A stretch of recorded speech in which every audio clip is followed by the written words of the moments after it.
Newly unsealed documents filed by Richard Allen's attorneys suggest an alternate theory that Abby and Libby were ritualistically sacrificed. This was casually mentioned in the very beginning of the investigation, based on the setup of the crime scene, but not much came of it until now. Allen's attorneys are asking that certain evidence collected during a search at his home be thrown out on the basis that authorities left out important information in their request for a search warrant, specifically the link to Odinism.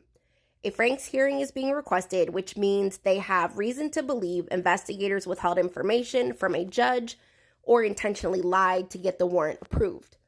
Their filing claims that reports by the FBI Behavioral Analysis Unit found the individuals responsible for the homicides were involved in Nordic belief. Allen's defense says these subjects were named and ignored in a 12-page Odin report that was compiled by an Indiana State Trooper.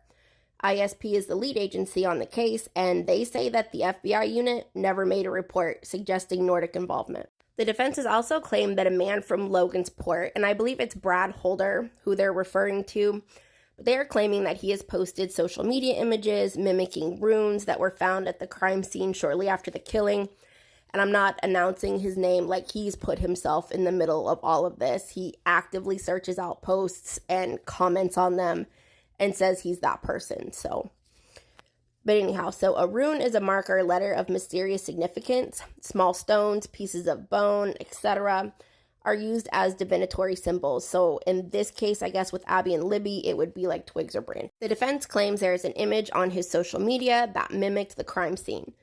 This person was cleared within 30 days of the murder, and they allege that the court will be shocked at the number of vague clues and Easter eggs that this person has put on his social posts, specifically a Facebook page that mimicked runes found at the crime scene that had not been released to the public.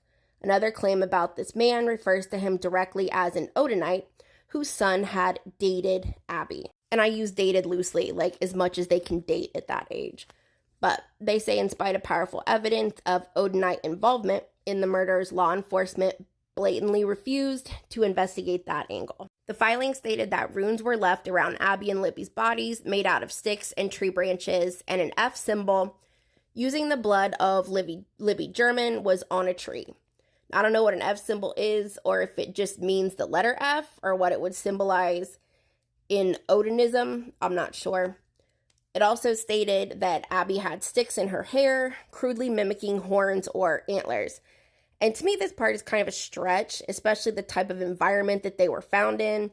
Like if the body was dragged anywhere, I would expect there to be sticks or other debris in her. It all kind of seems a stretch to me, unless it was very specifically done. Obviously, I haven't seen the pictures, so I don't know. The filings did say at least one of the branches appeared to have a clean cut to it, providing proof of a preconceived plan and that it was brought with them. One trooper was quoted as saying, "To me, it bordered on almost satanic type worship or sacrifice, but I couldn't really wrap my brain around it." And that was when he was describing the crime scene. So Allen's lawyers argue that despite an obscene amount of evidence, law enforcement ignored the obvious correlation to Odinism. Allen's lawyers also state that no forensic links put Allen at the scene.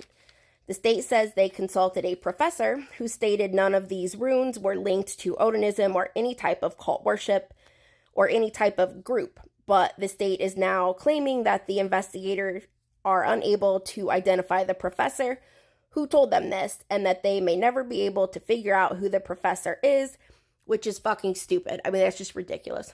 Allen's attorneys state that a former police officer, who I guess held a top position, sent a letter to Carroll County prosecutor Nick McClellan that said there were men who practiced Odinism in or near Delphi with another group in nearby Rushville. Rushville's ex-assistant police chief Todd Click, now retired, supposedly wrote the letter that said he and two other officers connected both groups of men to the murders. Part of the defense argument is that members of the Odinist cult are working as correction officers for Indiana's DOC, specifically Westville DOC, where Allen is currently being held. Evidence against Richard Allen, according to a November 22 affidavit, an unspent .40 caliber round was found between Abby and Libby's bodies. That round was later matched to Allen's Sig Sauer Model P226 firearm, but no forensic evidence links him. Prosecutors haven't named any accomplices, but Ron Logan had long been a prime suspect, before he died. Keegan Kline was also named as a person of interest after his Anthony Shots account was linked to the girls. You find Keegan Kline way suspicious after he was hit with all those charges for inappropriate child pictures. He copped a deal, and Richard Allen was arrested very shortly after. So I don't know. I don't know if an unused round is enough to send someone to prison forever. I'm anxious to see what else the state has and if they are withholding exculpatory evidence. I'm definitely looking forward to the trial. And that's all I got for now. I'll update as more information becomes available. Like, comment, share, subscribe, all that stuff. And have a great day.